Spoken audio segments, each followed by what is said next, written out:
আর নামাজটাকে তাড়াহুড়া করবেন না, কাইন্ডলি আল্লাহর ওয়াস্তে তাড়াহুড়া করবেন।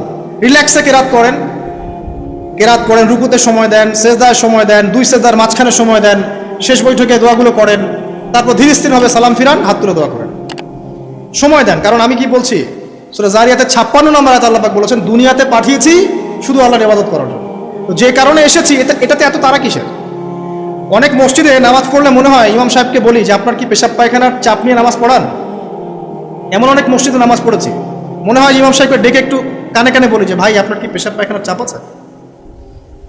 মানে 4 রাকাত নামাজ 3 মিনিটের শেষ, 4 রাকাত নামাজ 4 মিনিটের শেষ, এত তাড়াহুড়ার কি আছে? হ্যাঁ, জামাতে নামাজ সংক্ষিপ্ত করতে হয়, তাই বলে কি এত সংক্ষিপ্ত নাকি? রুকু করার টাইম পাওয়া যায় না, সেজদা করার টাইম পাওয়া যায় না? নামাজে ধীর স্থিরতা এবং খুশুটা খুব ইম্পর্টেন্ট। নামাজে কোথায় হাত বাঁধলেন এটা নিয়ে তর্ক না করে, নামাজের একাগ্রতা, মনোযোগ কতটুকু আসছে এটা নিয়ে তর্ক করেন। ভিতরের রুহটাই আসল, আধ্যাত্মিকত্বটাই আসল।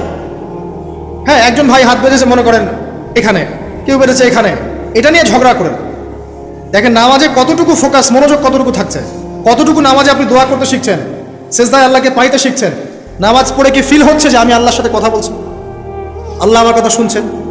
আমরা তো মেকানিক্যাল নামাজ অভ্যস্ত এখন, মানে দুনিয়ার কাজের চাপ এত বেশি, জাস্ট মসজিদে যাবো, ঢুকবো, বেরো, চলে আসবো, হাজিরা দিতে আসছি মনে হয়, সিগনেচার করবো, চলে যাবো, ভাবটা এমন। এত তারা কিসের ভাই? ওয়া মা খালাকতুল জিন্না ওয়াল ইনসা ইল্লা লিয়াবুদুন, শুধু ইবাদত করার জন্যই সৃষ্টি করেছে তোমাদেরকে। তো মসজিদে তো তাড়াহুড়া কেন? রিল্যাক্স থাকেন, মসজিদে রিল্যাক্সে নামাজ পড়েন, সময় নেন। ফজরের নামাজ পড়ার আগে আপনি বাসার থেকে 2 রাকাত সুন্নত পড়ে আসতে পারেন, এটা আরেকটা ভালো আমল। কারণ নবী সাল্লাল্লাহু আলাইহি ওয়াসাল্লাম সুন্নাত নামাজগুলো কি করতেন? বাসায় করতেন। এতে বাসার মধ্যে বরকত হবে, শয়তান দূর হয়ে যাবে। এই যে তাহাজ্জুদ আপনি 2, 4, 8, 10 যত পারেন পড়েন, মিনিমাম 2 রাকাত পড়েন, ধীর স্থিরভাবে পড়েন। নামাজ শেষ করে আবার আল্লাহর কাছে দোয়া করেন, দেখবেন যে ইনশাআল্লাহ আপনার দোয়া কবুল হবে। আর দোয়া যে কবুল হয় এটা আপনি নিজেই বুঝতে পারবেন, নিজেই বুঝবেন, কারো কাছে দেওয়া লাগবে না। এবার ফজরের সালাতের সময় হয়ে গেল, আজান হচ্ছে, আজানের জবাব দিব, দিয়ে ব্যাস হেঁটে হেঁটে মসজিদ, প্রত্যেক পদক্ষেপ হেঁটে যাব আর দোয়া করব। কি দোয়া করব? যে আল্লাহ আমাকে নূর দান করুন। কি দান করুন?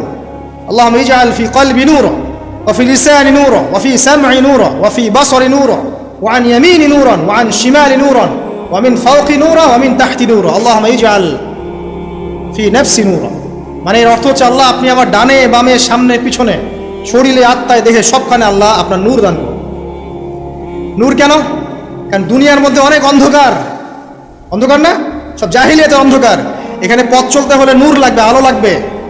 এটা কে দিবে? আল্লাহ দিবে। কবর বড় অন্ধকার, ওখানে থাকতে হলে ভালোভাবে কি লাগবে? আলো লাগবে। হাসরের মাঠ অন্ধকার, ওখানে ভালোভাবে থাকতে হলে কি লাগবে? আলো লাগবে। এই জন্য নামাজে যাওয়ার সময়, অন্ধকার সময় এই দোয়াগুলো করতে হয়। আর তার আগে একটা কথা বলতে ভুলে গেছি, বাসা থেকে যে বের হচ্ছেন তখন কি পড়বেন?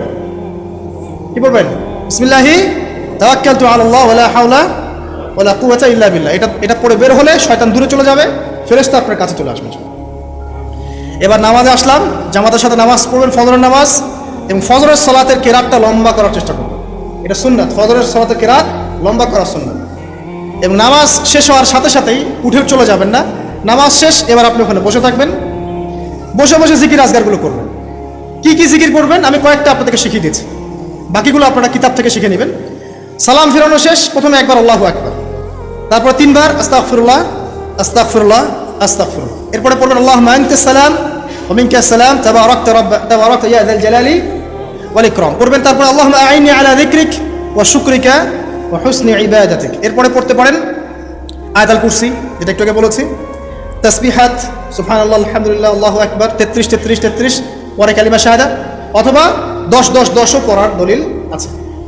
এরপরে পড়বেন সুবহানাল্লাহি ওয়া বিহামদিহি আদাদা খালকিহি ওয়া রিদা নাফসিহি ওয়া জিনাতা আরশিহি ওয়া মিদাদা কালিমাতিহি 3 বার, এটা 3 বার। তারপর 3 কুল 3 বার করে, সূরা ইখলাস 3 বার, ফালাক 3 বার, নাস 3 বার, সূরা হাশরের শেষ 3 আয়াত একবার। এরপরে পড়বেন সাইয়্যিদুল ইস্তিগফার, মানে সমস্ত ইস্তিগফারের শ্রেষ্ঠ ইস্তিগফার। এটা কোনটা? কোনটা?